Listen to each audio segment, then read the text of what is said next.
Assalamu alaikum, welcome to Heart to Heart. My name is Madiha, and here with me today we have Sister Masuma Jaffer, who is an alima at Stanmore Mosque, and she's also got various qualifications in counselling. She has counselled hundreds of people, individuals, families, and couples on various issues and topics.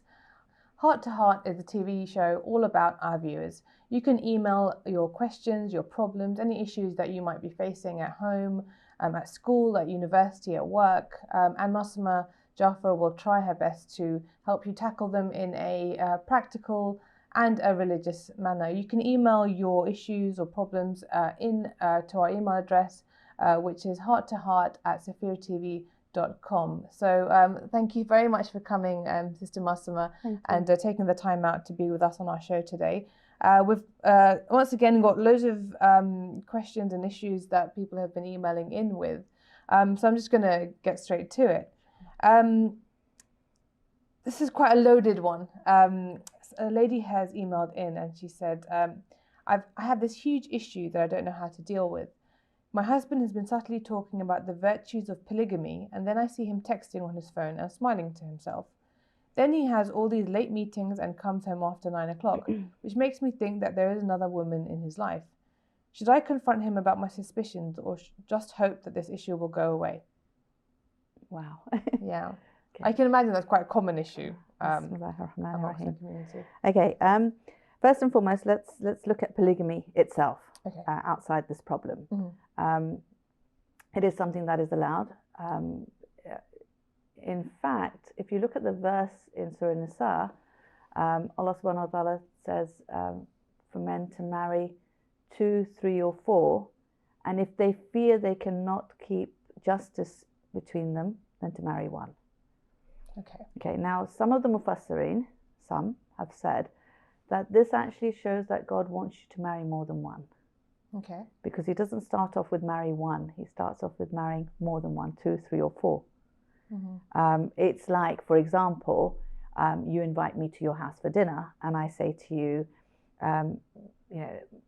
if you can, make a starter, main dish, and dessert. But if you can't, then just make the main dish. Okay. So what I'm saying is, I want all 3, but if you can't, then just do the 1. So some of the Mufassirin say because God has started it off on that basis, he actually wants men to marry more than 1. But he also, because God has created men, he knows how difficult it will be for men to keep justice amongst the wives. What does justice mean? Justice is not necessarily how you feel towards each wife, but how you act towards each wife. So justice in time, the amount of time you spend with each wife, the amount of financial money you give to each wife.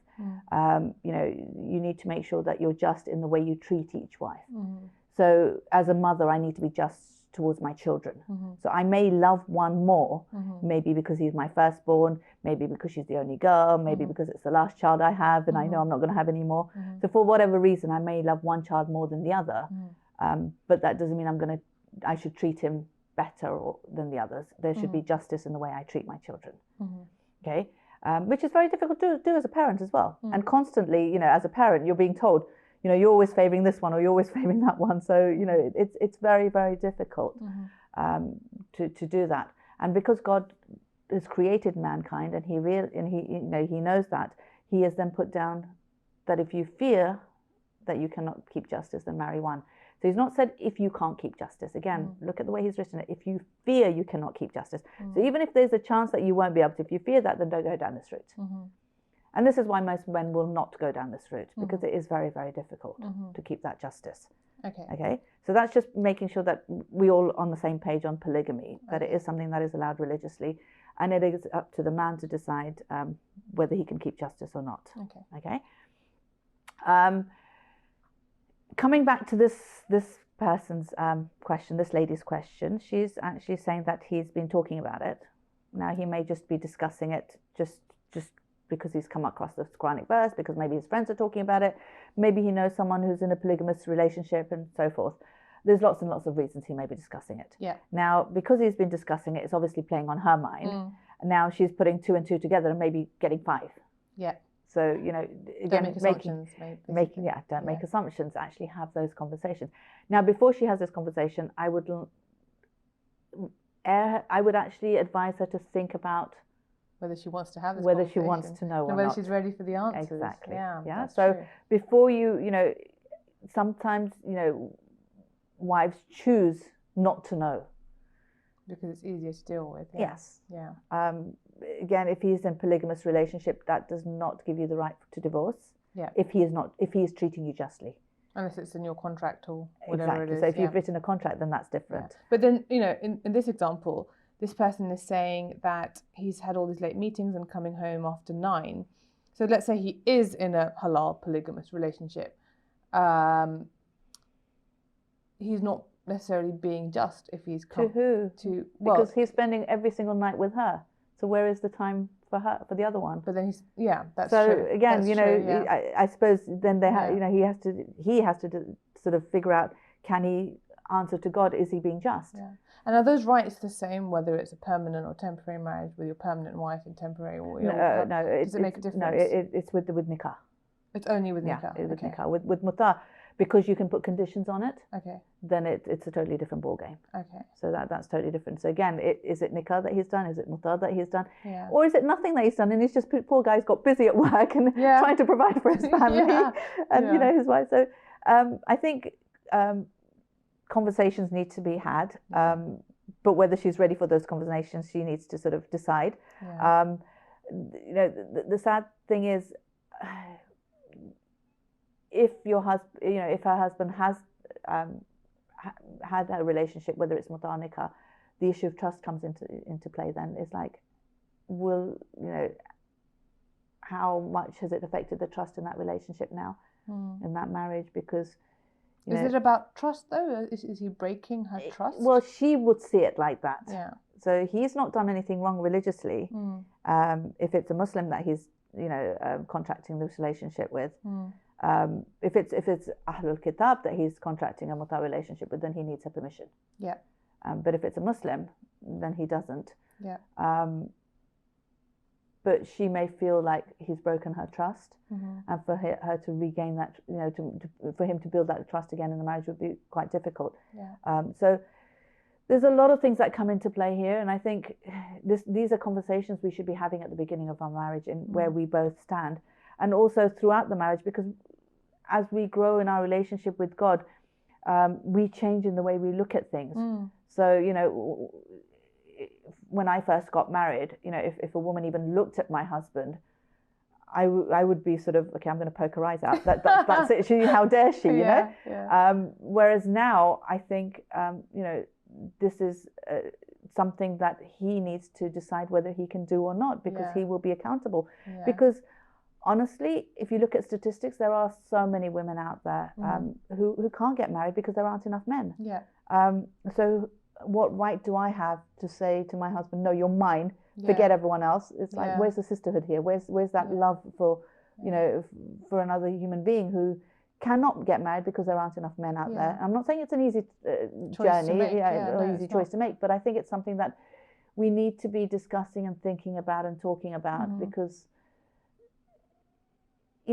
is it fair that I have a husband and someone doesn't, just because there aren't enough men out there?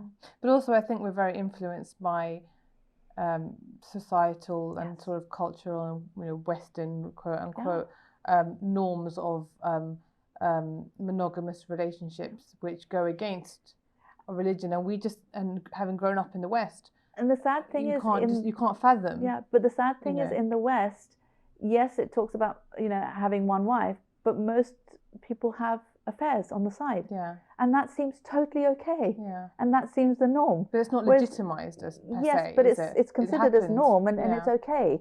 Whereas here, God is actually giving rights to women, which in an affair situation you wouldn't have. And like you're saying, yes, it is. It's where you grow up, and it's where where you're living. I mean, like I was watching a documentary the other day where this man was going to meet a woman to sort of talk about getting married, and he's already got 3 wives, and all 3 of these wives have met the woman to see whether she can actually then come into the Integrate, household yeah. and integrate into the household. The children have met, you know, he's got, I don't know how many children from all these 3 wives, and she's got the 4th wife to be has children from a previous relationship, and she's like, you know, I've done the whole monogamous thing, and it didn't work, and you know, I love this family, and I love the way he takes care of everyone, and everyone takes care of everyone else, and you know, and this wasn't Muslims. You know, okay. these were not Okay. Muslims. They were Americans, and I don't know what religion they were. I can't remember if they were a specific religion. The religion aspect didn't come into it. It was more, this is what worked for them. And you know, yes, and they talked about the fact that yes, it was very difficult, and especially at the beginning, to accept, you know, the person into the family. But once you accepted the person into the family, then you went through all the, you know, norms of, yeah, sometimes you're annoyed with them, sometimes you're happy with them, sometimes you get along, sometimes you don't, but they knew they were part of the family. So just to be clear on this question, this, you know, for example, you said that the bottom line is that if he's deciding to take more than one wife in a nikah, in a permanent marriage, he has to be just with them in the way that he interacts with them, in the way that he provides for them, how much time he gives. Now, again, from that perspective, he may have, the second wife coming into the relationship, knowing that she's coming into a polygamous relationship, may say to him, okay, I'll give you a year in order to sort your things out with your first wife before I demand my rights of justice. Okay. And so, you know, she's foregoing those rights and saying to him, okay, you don't have to spend the night with me because I know it's going to take you a while to make your first wife okay with it. Okay. So, but again, in those conversations in may a have temporary marriage situation, which I would assume is more sort of commonplace amongst the communities than the permanent. How do the rights vary? So, for example, if I'm going to assume that that she's assuming that he's in a not in a permanent marriage, how does those rights of justice and equality apply in that situation? No, because as well? now it's the conditions between the husband and the wife who's in that temporary marriage. But what about the first wife? So does he have to? Can he give more time to the temporary wife than he does to the permanent one, for example? If she feels that she's not being maintained in the way that she should, the first wife, yes, then there is a problem, right? And she can bring that up, right? Okay, but generally with the temporary marriage, what happens is the conditions are put up for specific reasons. So if it's just for a physical relationship, it would be just, okay, you know, we're going to have a physical relationship, and that's all our, you know, this temporary marriage is about, and it's for this long. So it could be days, weeks, months, years, whatever. Right. The couple decide themselves. Right. And there is obviously, you know, all the conditions are decided, and there is a dowry, the mahar, that comes into play as well. Yeah. So it's much more difficult when it's permanent marriage for the guy. But again, when it comes if it is Ahlul Kitab, then he can't have a permanent marriage with them. It has to be on a muta basis. But again, he needs to have his wife's permission, right, because of the fact that it is Ahlul Kitab, and her rights are greater because she's a Muslim. Okay, well, that's always a very complex and sort of interesting topic. But I think it's a conversation that we need to have as husband and wife. I think it's really, really important to know where each of us stand, so that this concept of, you know, trying to double guess what the other person is thinking or doing, or you know, and that probably puts a strain on the relationship, because you know, he could just, as you said, be coming home late from work and just, you know, reading funny things on his phone. That's why he's smiling. So, you know, you're putting a pressure on your own self and putting a strain on the marriage, which could just not be justified, really. Anyway, okay, so I'll move on to the next question that this person has sent in.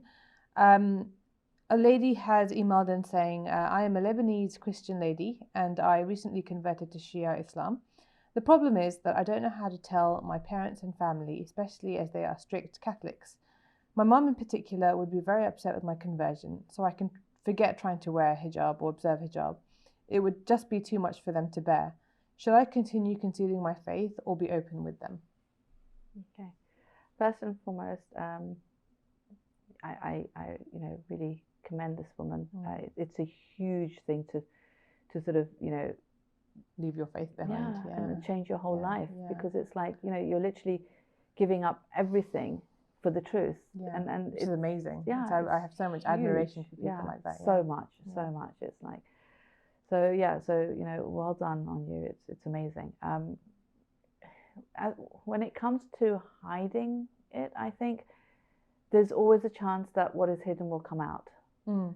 And then you're not in control when it comes out and how Mm. people will react.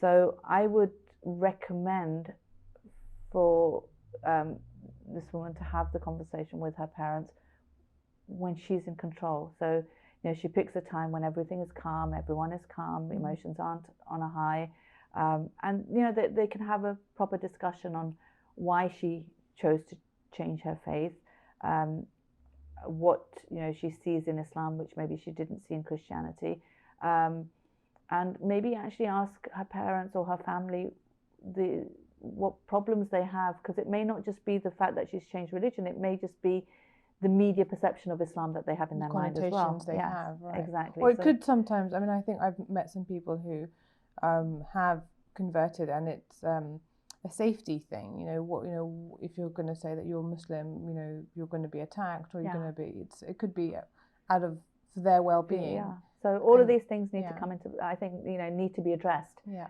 And it's better that it's addressed when everyone is calm. Mm. So if she decides not to tell them and it does come out somehow or other, then emotions are going to be so high, and to try to handle it then and try to have these conversations then is going to be very, very difficult.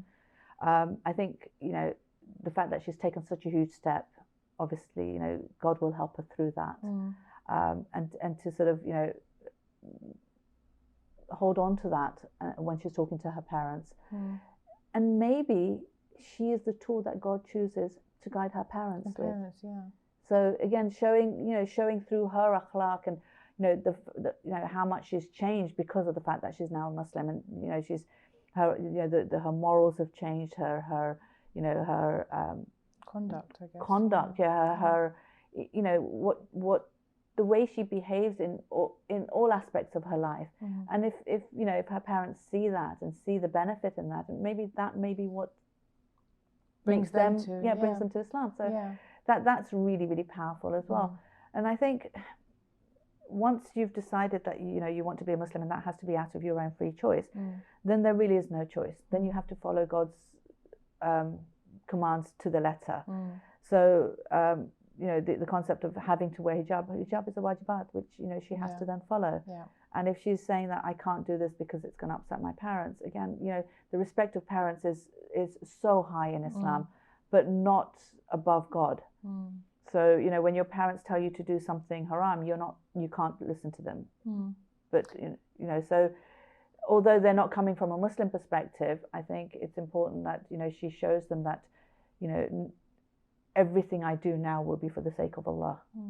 And what about, because I know of people that have converted to Islam from non-Ahlul Bayt, non-Ahlul Kitab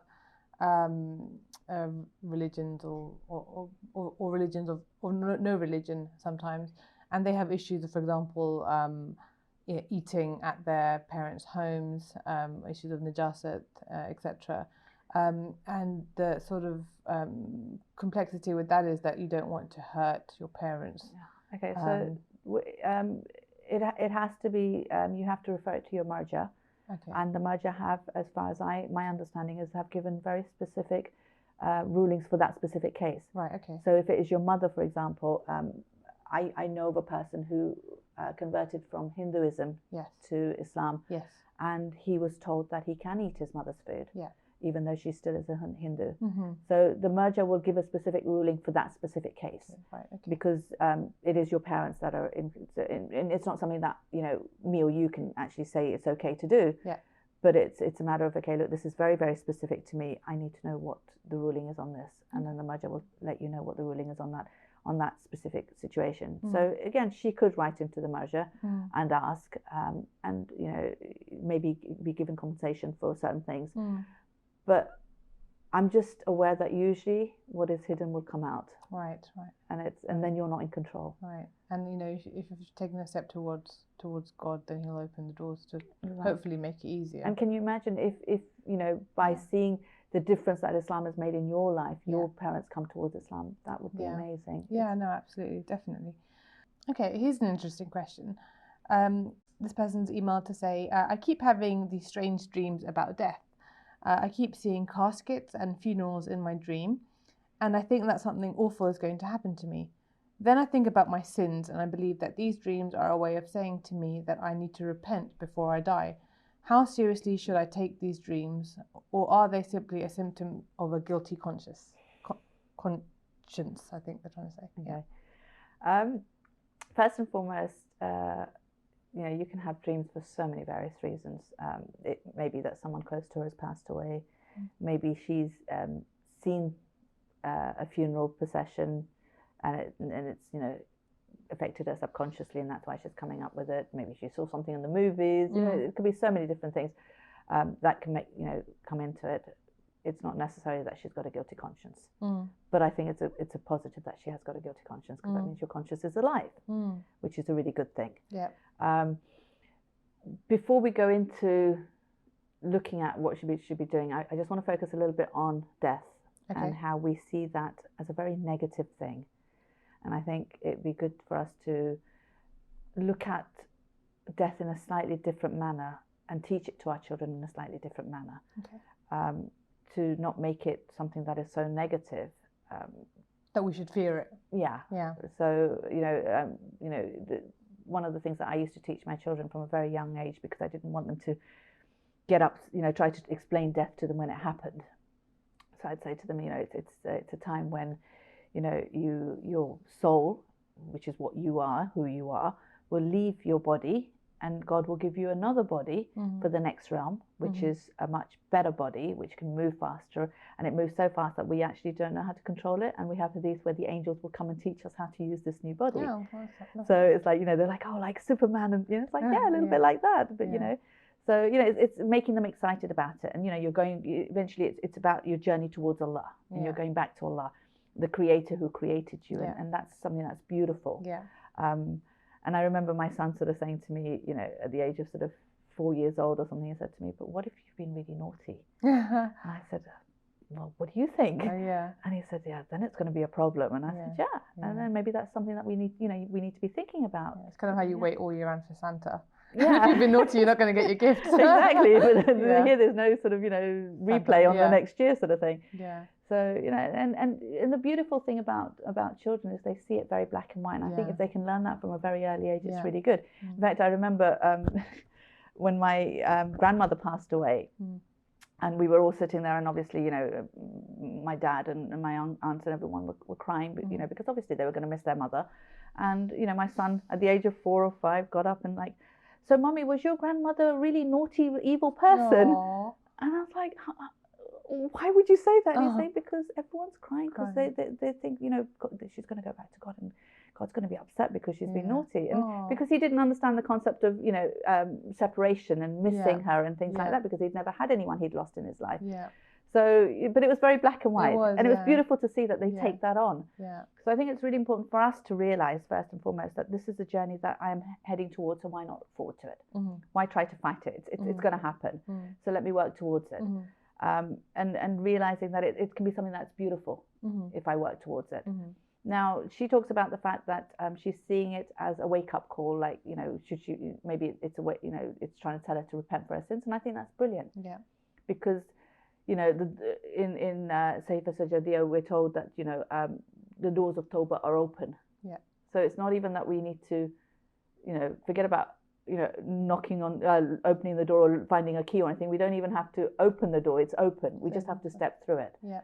So yes, take this opportunity to step through that door of Tawbah, ask for forgiveness, right the wrong that you've done, ensure that you don't go down that path again, and use this opportunity to actually sort out all the wrong, because as human beings we will make mistakes in our lives, and this is why God's given us the door of Tawbah. He's given us the concept of Tawbah and told us to ask for forgiveness. So the fact that her conscience is so alive that it's making her feel guilty, I think it's beautiful. Yeah. What would be sad or what would be difficult is if your conscience is dead and you're doing, wrong things and evil things and it's not even affecting you at exactly. all. Yeah. And is and we'll have to be quite brief because I think we're coming to the end of our show. But is death in a dream something that's so, I've heard stories about if you see someone dying, if you see death, it's a good omen. they say. Is that just hearsay, that an old wives' tale? Yeah, I think it's an old wives' tale. I don't think tale. it's from a religious perspective, Okay. as far as I know. But Okay. again, I've not done so much reading into this, so I would know. I have no idea about interpretation of dreams and Right. things. But as far as I know, it is an old wives' tale where you know Could if you mean anything, dream then. of someone dying, then they're going to live a long life. Right. Okay. I don't. I think it's just to make the person feel better because better. they've dreamt of someone Fair that they enough. love die. Yeah. Maybe, but. Yeah. I think, you know, if it is worrying her so much and it's upsetting her and that she's not getting a good night's sleep, so again, reciting the 4 calls, Ayatul Kursi, Surah Fatiha before she goes to sleep, so connecting to Allah and having a more peaceful sleep. But also, I think as soon as I think she's done the tawbah and she's corrected the wrong that she's done, righting the wrong that she's done, ensuring that she doesn't, you know, go down that path again, will automatically help her get rid of that guilty conscience that she has, at least. Yeah. Okay, well, thank you so much for joining us on our show today. We've actually come to the end of our show now, and we hope that everyone has benefited from Sister Masuma's advice and the way in which she's tackled the questions and issues that people have emailed in with. As I said before, the show is all about you as our viewer. You're free to and welcome to please email us with your questions and your issues and any problems you might be facing in your home or family or professional or school life at hearttoheart@safiriyatv.com. Thank you very much. Assalamu alaikum.